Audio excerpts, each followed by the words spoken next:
Hi, this is Felicia May from Dishes for the Senses. Today it's going to be a really easy meatball pizza. I'm going to use plant-based meatballs that I made up yesterday when I was making up some burgers and had some left over. And I am going to show you exactly all the steps. Okay, so very first thing, I've got a pre-made gluten-free pizza crust. And I'm going to drizzle on a little bit of extra virgin olive oil, especially focusing on the edges.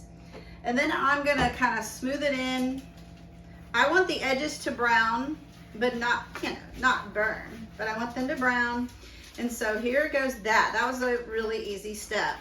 Now beforehand, I went ahead and I put some tomato sauce and tomato paste to make the sauce. I'm probably gonna have some left over, which is great, because then I can have some kind of marinara or something later on.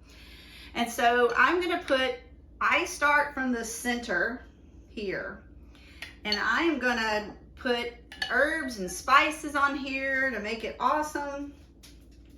You can do that in the bowl, or you can do it on the pizza. Because I'm not sure what I'm gonna use the rest of the sauce for, I'm gonna season it on the pizza so that whatever I use it for later, if I don't want it to be the same herbs and spices, I'm not stuck with those that I use.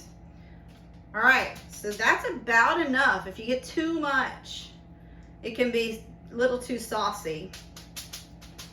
All right, and so this is the point at which I decide what spices and herbs I want on. I put black pepper on everything.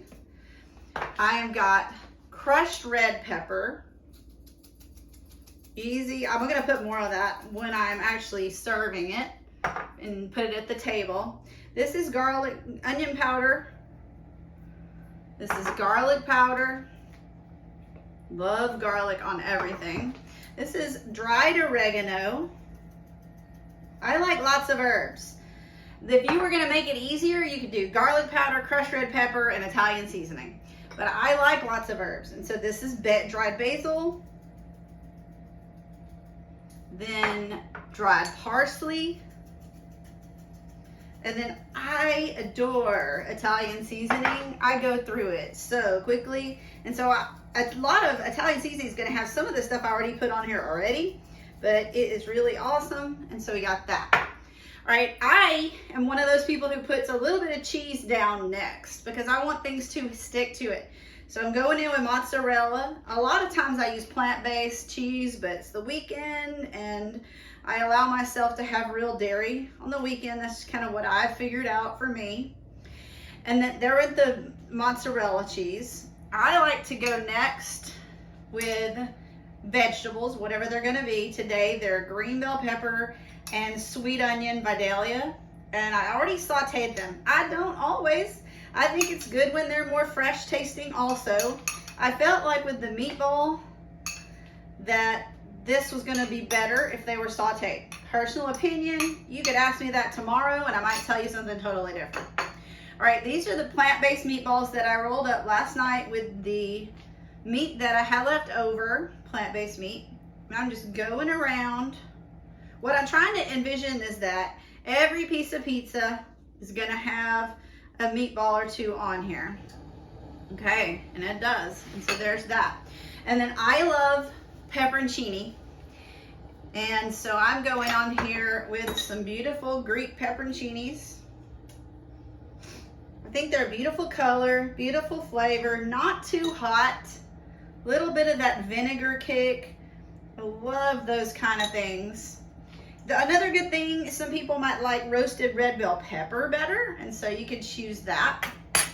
And y'all, we're almost finished. I mean, like, look how easy this is. And now here we go with the rest of the mozzarella. I like cheese, so whether it's plant-based or not, I like it all. And I go on there with a bunch of cheese. Sometimes at the end, I go back on with Italian seasoning just before putting it in the oven. And like I said, I love some garlic powder, so I'm going back on with a little bit of that. All right, it's ready. Like, we're putting it in the oven. My package for my crust says 8 to 10 minutes. I like it a little browner, and so I may go 10 to 12. But I'm going to start watching it at 8 because you just never know. At the very end, when I'm serving it, I've got basil. I'm going to just tear it up or chiffonade, whichever way I feel that particular time, and then cut it up and you got pizza.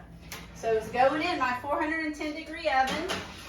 But remember, check your packaging and see. And so at the end, it's really easy.